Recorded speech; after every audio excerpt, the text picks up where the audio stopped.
দাবি খুব সিম্পল। এক নম্বর হচ্ছে মোহনবাগানকে দেশের সর্বোচ্চ লিগ খেলতে হবে, সেটা আই লিগ, আইএসএল হলে আইএসএল, ইউনিফাইড লিগ হলে ইউনিফাইড লিগ।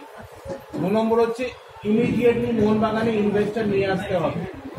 3 নম্বর হচ্ছে ইনভেস্টর নিয়ে আসতে হবে, এই অছিলায় মোহনবাগানের নাম, জার্সির রং এবং লোগো বিকৃত করা যাবে না।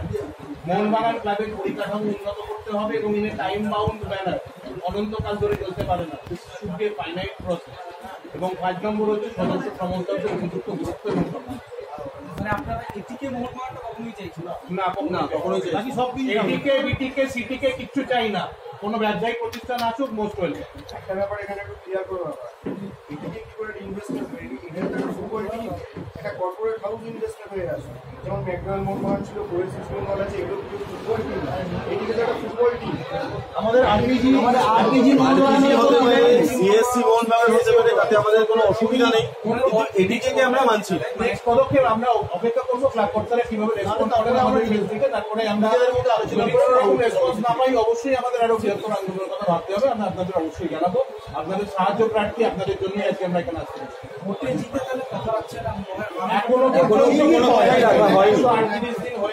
এখনো পর্যন্ত কোনো উন্নতির লক্ষণ দেখা যায়, ইঙ্গিত পাওয়া যাচ্ছে। হয়তো তারা চেষ্টা করছেন, কিন্তু ব্যাপার হচ্ছে যে তারা এক হিরণময় নীরবতা অবলম্বন করেছে। আমার মনে হয় একটা সমর্থকপুষ্ট ক্লাবের সমর্থকদের মতামত নেওয়াটা খুব জরুরি। আমাদের তরফ থেকে কোনো কমিউনিকেশন গেছে, আমরা যথেষ্ট ওনাদের সঙ্গে যোগাযোগ করার চেষ্টা করছি। আমরা ওনাদের সঙ্গে যথেষ্ট যোগাযোগ করার চেষ্টা করেছি। শান্তিপূর্ণ অবস্থান বিক্ষোভ করেছি 3 দিন ক্লাবের গেটের সামনে। কোনো রকম ভাবে আমাদের সঙ্গে যোগাযোগ করা হয়নি।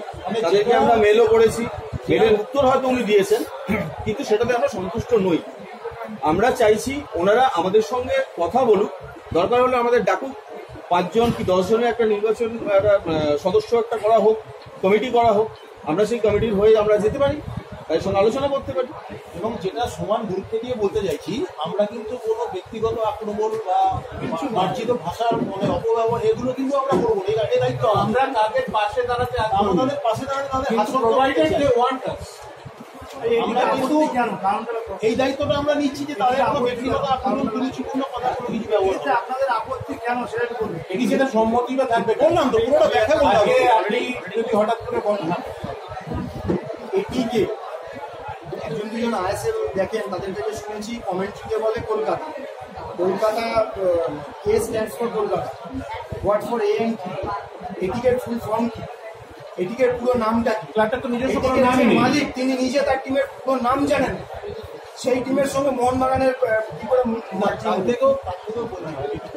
তার থেকেও মনে হয় আমি যেটা আমাদের বক্তব্য, আপনি যে প্রশ্নটা করছেন এদিকে নামটা আপত্তি কেন, আমি আপনাকে পাল্টা প্রশ্ন করছি।